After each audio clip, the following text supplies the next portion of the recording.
लीला भंसाली जब भी बनाते हैं ना फिल्म, प्यार और इज्जत के साथ ग्लैमर डालते हैं। 20-20 एक रंग के ड्रेस, हाँ, इस किस्म का कोई नजारा मैंने नहीं देखा। कभी कभी तो मैं इस फिल्म को भी जब मैं देख रही थी तो मुझे लगता था ये लखनऊ तो नहीं चले गए हैं, क्योंकि इतनी आपको गाड़ी उर्दू और थोड़ी थोड़ी पर्शियनाइज्ड उर्दू आपको वहां मिलती है, आपको लाहौर में नहीं मिलती।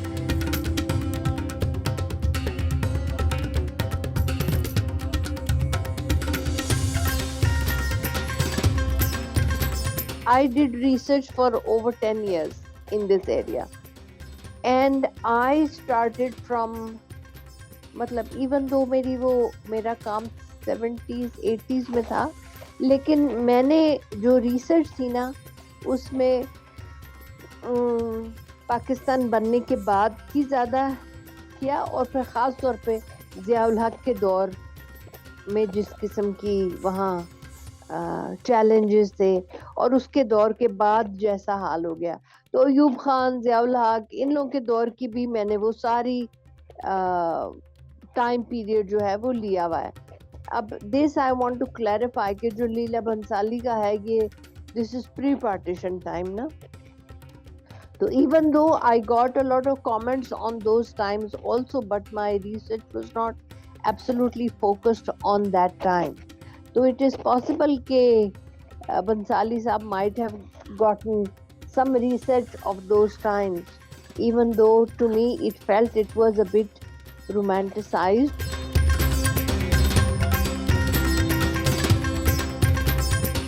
मेरा ख्याल है कि वो सख्ती बहुत थी ज़ियाउल हक के बाद बहुत सख्ती थी, उसके बाद धीरे धीरे रिलैक्स हुआ, और फिर बहुत सारा लाहौर का हिस्सा जो है वो रेनोवेशन में गया, जो वॉल्ड सिटी थी ना वो रेनोवेशन में गया, तो यूँ विजिटर्स भी ज़्यादा हो गए, लोग जाने भी शुरू कर दिए। Not in this area particularly, यहाँ पे अभी भी लोग काफ़ी स्ट्रिक्ट हैं, दे डू नॉट वांट के वहाँ की कुछ सीक्रेट्स बाहर निकले। और उस ज़माने में तो ज़िया के बाद तो उनके टाइमिंग भी बड़े, वो 11 बजे के बाद ही खुलता था, ठीक है ना, तो उनका ऑफिस, वो उसको ऑफिस कहती थी अपने कोटे को, तो वो उतने बजे से लेके फिर 1 बजे बंद हो जाता था, तो उस टाइम के लिए वो तैयार होती थी, या बाहर मुजरे पे जाना उसके लिए तैयार होती। मगर ये मैं ज़रूर कहूँगी कि हर घर वो नहीं है, मगर काफ़ी प्रोडोमिनेंट ये है, ठीक है। वहाँ जूतियाँ भी बनती हैं, जूतियों की दुकानें भी हैं, म्यूज़िकल इंस्ट्रूमेंट्स भी बनते हैं, उनकी दुकानें भी हैं, and then there are a lot of food places, restaurants etcetera, ठीक है। मगर ये है कि प्रेडोमिनेंट काम ये है, ये बात तो ठीक है, मगर जिस तरह से सड़कों में डांसेस वगैरह दिखाएं उस तरह नहीं होते, ना ही मेरा ख्याल है पहले भी होते थे।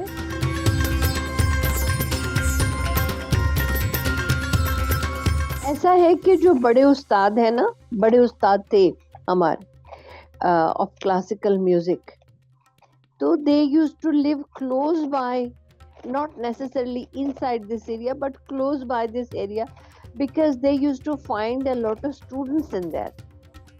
तो ये तो बात ठीक है कि बड़े उस्ताद जो हैं वो वहाँ से निकले नहीं हैं, मगर वहाँ आना जाना उनका ज़रूर था।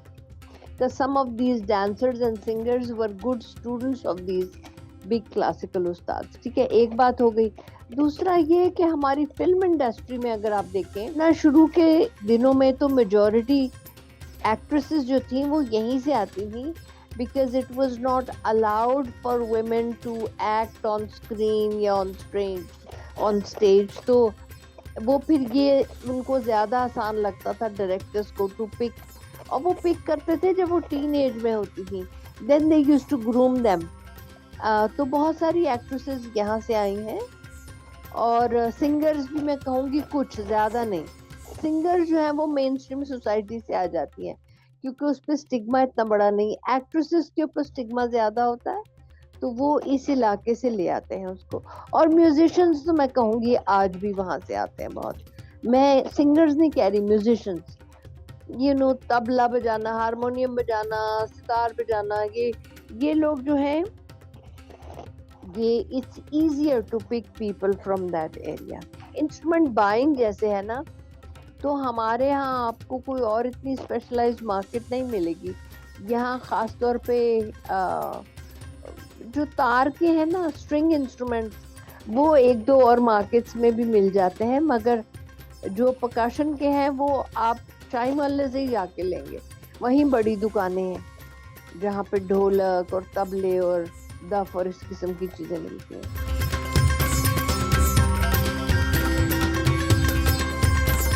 لیلا بھنسالی جب بھی بناتے ہیں نا فلم، تو اس میں جو رنگ بھرتے ہیں بڑے پیار سے رنگ بھرتے ہیں. اس کا جو گلیمرائزڈ مجھے بھی لگا دیکھ کے، مگر وہ جو گلیمر ڈالتے ہیں نا وہ بھی بڑے پیار اور عزت کے ساتھ گلیمر ڈالتے ہیں. تو میں سوچتی ہوں چلو دیٹ از ہز ایکنالجمنٹ یا رسپیکٹ فار دا تھیم. تو اس علاقے میں تھوڑا اگر ہو بھی جائے گلیمر تو کوئی حرج نہیں، لوگوں کی یادیں ہی اچھی ہو جائیں گی، ہے نا، پرانی یادیں. مگر جب میں نے ریسرچ کی تو گلیمر نام کا تو ایک دن کا ایک قطرہ بھی نہیں تھا وہاں نا. گلیمر شلیمر نہیں تھا. اور یہ کتنے خوبصورت ڈریسز میں تو دیکھتی 20 ایک رنگ کے ڈریس. ہاں اس قسم کا کوئی نظارہ میں نے نہیں دیکھا. میں خود بڑا انجوائے کرتی ہوں وہ دیکھ دیکھ کے ان کا کریشن. سیٹس وغیرہ جو ہیں وہ ایسے ہی لگتا محلوں میں رہتی ہیں. مگر میں نے تو میں یہ آپ کو بتا رہی ہوں کہ میں نے تو خیر بالکل بھی نہیں دیکھے ایسے محل. مگر میں نے ان سے جو باتیں بھی کی نا، تو وہ اپنے پاسٹ کی بھی جب باتیں کرتے تھے تو ایسے لگتا نہیں تھا کہ اتنا شپ شپا ہوگا. ایسے یہ میرا ریسرچر کے طور پہ نہیں میں کہہ رہی، میں آپ کو یہ بتا رہی ہوں کہ مجھے اس طرح کی انفارمیشن ملی نہیں. ایک دو کمرے انہوں نے اچھے سجائے ہوتے تھے. ایک تو ہو گیا جو کوٹھا ہوتا ہے، ٹھیک ہے، وہ اس میں عام فرنیچر ہی ہوتا ہے، لیکن اوپر کی منزل میں ایک آدھ کمرہ ایسا رکھا ہوتا تھا جس میں آئینے ہوتے ہیں نا، چھت کے اوپر بھی آئینے لگے ہوئے ہیں اور بڑے فرلوں والے مخمل کے ڈریپریز.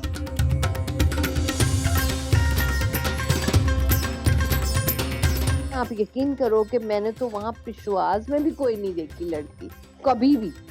میں نے وہاں بہت مجرے بھی اٹینڈ کیے، لیکن وہ شلوار قمیض میں ہی ہوتی تھی، کاٹن کی پرنٹڈ، یا وہ گرمیاں ہوئی تو لون کی ہو گئی شلوار قمیض، اور گھنگرو باندھ لیتی ہیں. ٹھیک ہے وہ منہ کے اوپر پینٹ یعنی میک اپ ٹھیک ٹھاک ہوتا تھا، اور جیولری بھی ہوئی تو تھوڑی بہت ہو گئی، وہ جھومر اور ٹیکے اور اس طرح کا کچھ نہیں.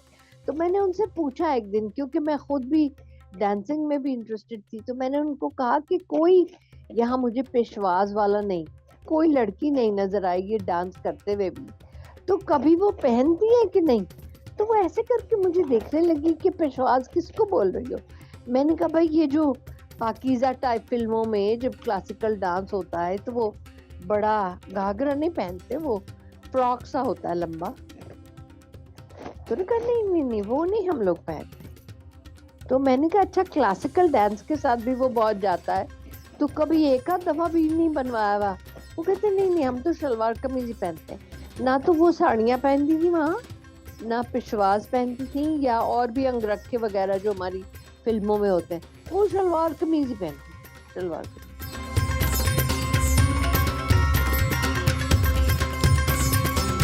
یہ حضور کلچر شاید پہلے زمانے میں جس زمانے کی فلم ہے شاید اس میں ہوتا ہو، مجھے یہ معلوم نہیں، نہ ہی میری ریسرچ میں مجھے اس کا پتہ چلا. میں یہ ضرور کہوں گی کہ جو ہیڈ نائکا ہوتی ہے نا، وہ شی از دی آل ان آل پاورفل. اس طرح سے میں کہوں گی کہ بھئی کیسے بانٹنے ہیں پیسے، کس کو الاؤ کرنا ہے وہاں مجرا کرنا، کس کو نہیں کرنا، کس کے گھر لڑکیاں بھیجنی ہے کس کے نہیں بھیجنی.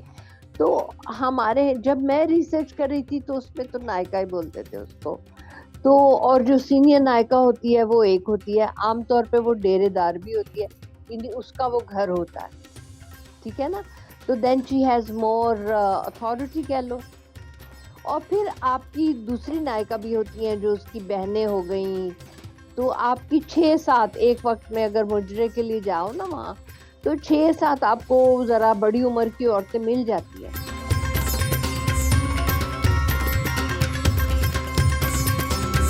یہ مجھے بہت لوگوں نے کہا کہ نواب اپنے بیٹے بھجوایا کرتے تھے کہ تمیز داری سیکھیں. یہ ایک رول جو تھا نا شاہی محلے کا، ان کی اس ایک رول کا یہ حصہ تھا کہ دیکھو جو آتا ہے نا نواب کا بیٹا، اور میں چھوٹا بچے نہیں کہہ رہی، you know early adult age में, वो वहाँ किस तरह की ड्रिंक्स आपने लेनी है उसका टेस्ट डेवलप करता है, ह्यूमर का टेस्ट डेवलप करता है, पोइट्री का टेस्ट डेवलप करता है।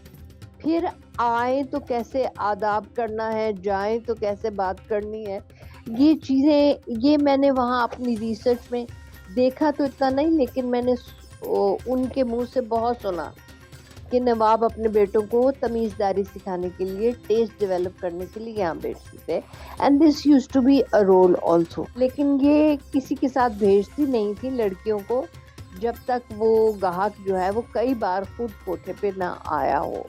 फिर एक रिलेशनशिप बन जाता है तो फिर वो ज़रा ट्रस्ट के उसमें दायरे में आता है, तो फिर अपनी बच्चियों को वो मुजरे के लिए भेजती थी। तो it was not a routine कि हर जगह भेज दें, जिसने बुलाया वहाँ भेज दें। तो ये ठीक है, हालात चेंज भी होते हैं ना, सिक्योरिटी के इश्यूज भी होते हैं। पहले ज़माने में होंगे इतने कह लो जिन पे वो ट्रस्ट करती हों, नवाब शवाब।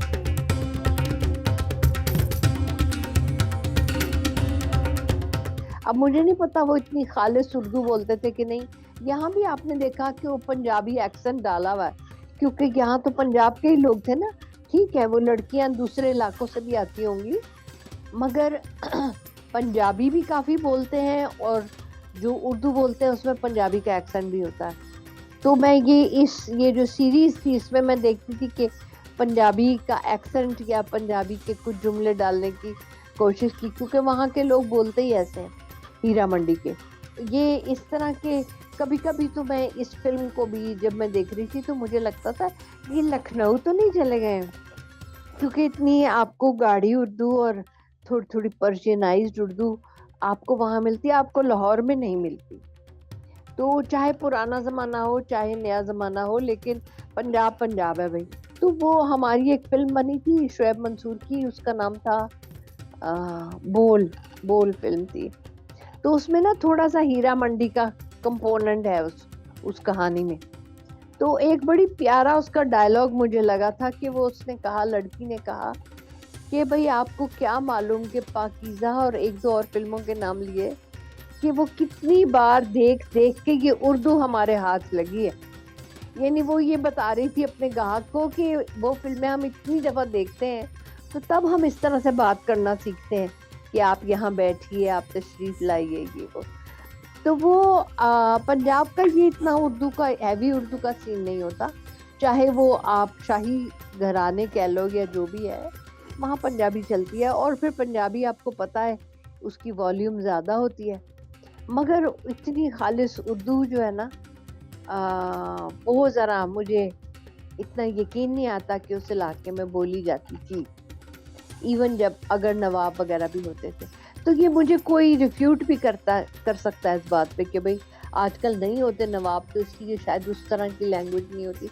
मगर मैं ये ज़रूर कहूँगी कि इन औरतों को दोस्त बनाना आता है, कम्युनिकेट करना आता है, सेंस ऑफ ह्यूमर होता है, शायरी की तो इंतहा नहीं, वो अच्छा टेस्ट है शायरी का भी, सुर का, सुर ताल का। तो हाँ, मैं मानती हूँ इस बात को कि वहाँ अपने बच्चों को तमीज़दारी सिखाने ज़रूर भेजते होंगे। लेकिन इतनी खालिस उर्दू सुन के मैं सोची थी, हाय ये लाहौर में हीरा मंडी के लखनऊ में तो नहीं चली गई। Thank you for watching the full video. आप में से बहुत से ऐसे लोग हैं जिन्होंने शायद हमारा यूट्यूब चैनल सब्सक्राइब नहीं किया। So if you want to support independent journalism and watch more meaningful content, please subscribe to our YouTube channel.